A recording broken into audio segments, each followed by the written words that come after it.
Now, let's go back to our headline story tonight, of course, of the president's visit to Borno State. What we didn't tell you earlier was that he went to the show of Borno's palace to also pay condolences and sympathize with the people of Borno State on the disastrous flood. Let's hear him speak there now, and we'll come back and have a conversation on that. Various prayers.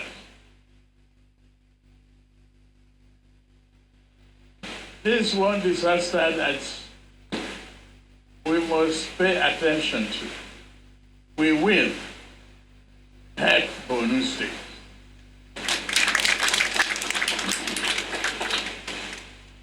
Your Excellency, the Governor, I could see the commitment and love shown across the board.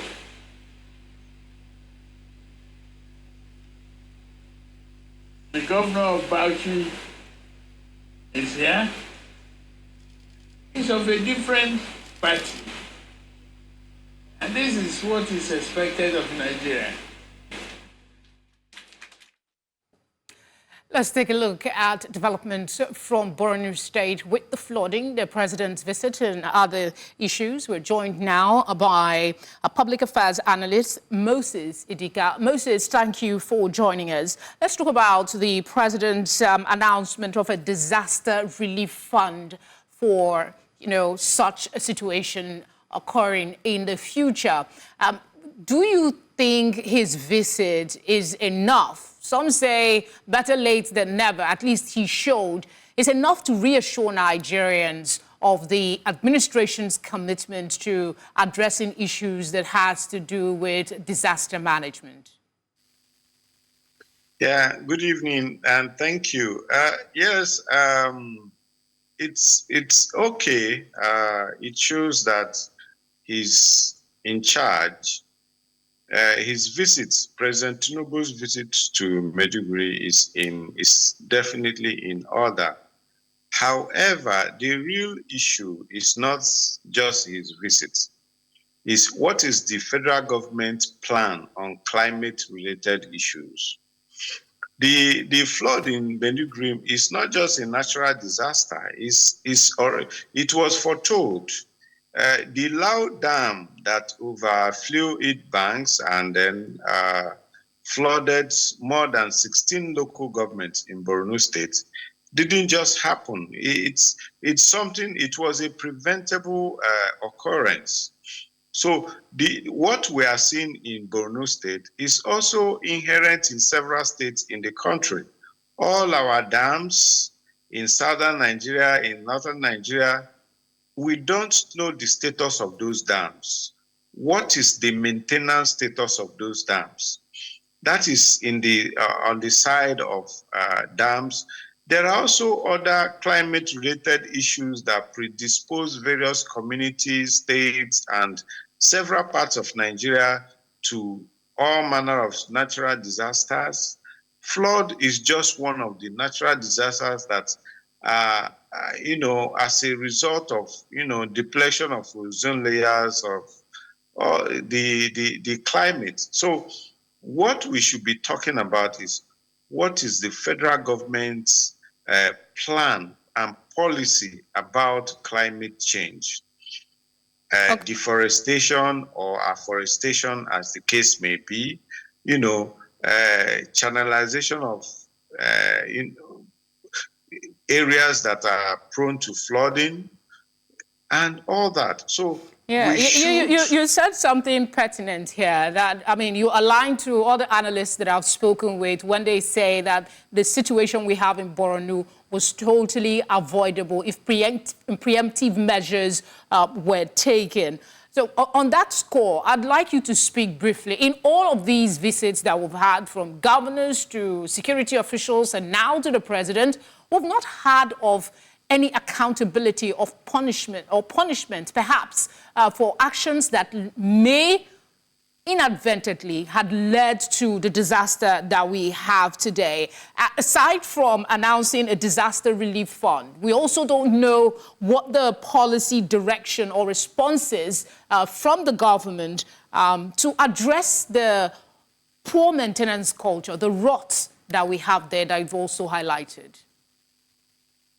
Oh, well, taking it from where you stopped, the issue really is that public officials, governors, ministers, and the president himself don't seem to be abreast of the real issues.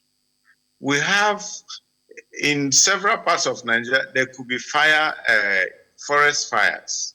In some places, they are prone to flood. In some places, they are prone to landslides. In some places, too, they are prone to landslides. So the real thing that the government of Nigeria should be talking is we have to be proactive. We are not proactive in Nigeria. It's a policy issue that the dams, we have a number of dams in several parts of Nigeria, and we already know that there will be change in rainfall, there will be change in drought, there will be change in sunshine. And so we must now begin to plan on how to mitigate possible disasters.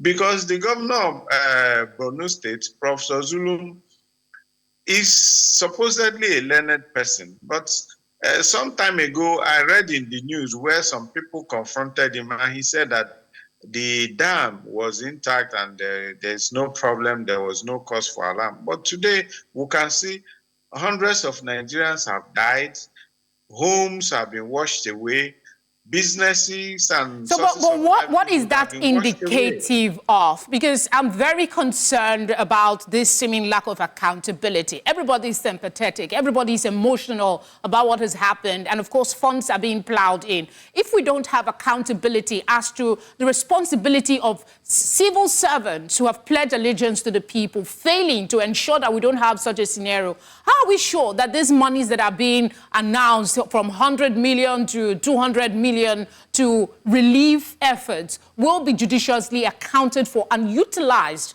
for the said purpose? Well, I may be pessimistic, but all these millions, all these pledges from members of the National Assembly, from individuals, from corporate organizations, and from government, federal government of Nigeria, they are eventually going to end in the private pockets of certain persons who are close to the power echelon. Now, you find out that Nigeria is in crisis, and this crisis is not just climate change-induced crisis. It's the crisis that people are not sincere. People in government are scavenging for public resources.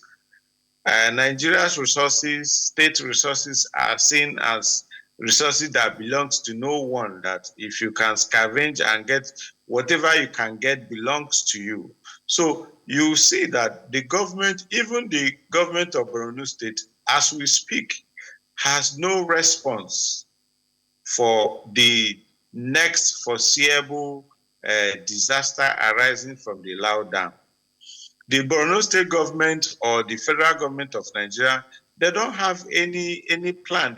They cannot tell you. All right, Moses, if there is one thing I want to take away from you tonight is a clear who is to blame for this disaster? Who should be held accountable? And what do we do without information? Because if we do not talk about that, we can talk about, relief from, the president has already announced a relief fund. How are we sure that that will be judiciously managed when we have no accountability? So I'd like you to tell us who is to be blamed for this.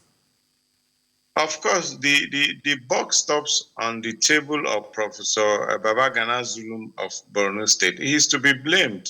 He's learned enough to know that the Lao Dam required maintenance, required proactive action, but he didn't do it. He rather played politics with it And of course, Federal Ministry of Water Resources, Federal Ministry of Environment, and other agencies that should already have known that these things are possibilities that could happen. There were no preventive measures, and when it happened, there was no prior warning signals. There was nothing. The government. All right, Moses, quickly, in the interest of time, what tangible steps can the federal government take to shift towards a more preventative measure, and what resources would be required? Do you think that this announcement of a disaster relief fund is a step in the right direction towards helping us with that?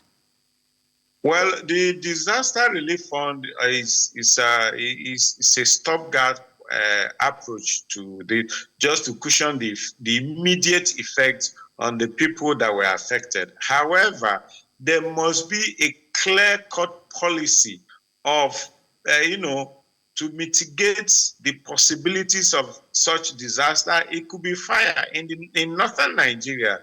There have always been that desert encroachment, and there've not been any concerted effort from either state government or the federal government to mitigate all these issues. So now what we want is that states in northern Nigeria, northwest, northeast, north central, they must begin now to create policies that can protect people 20 years from now, 30 years from now, because there are already scientific proof that all these things will be happening. But they will kind of turn blind eye, blind ear, blind everything. Moses, I guess you're harping on the need for action now and not the rhetoric. Thank you very much for speaking with us. You're welcome. Thank you very much.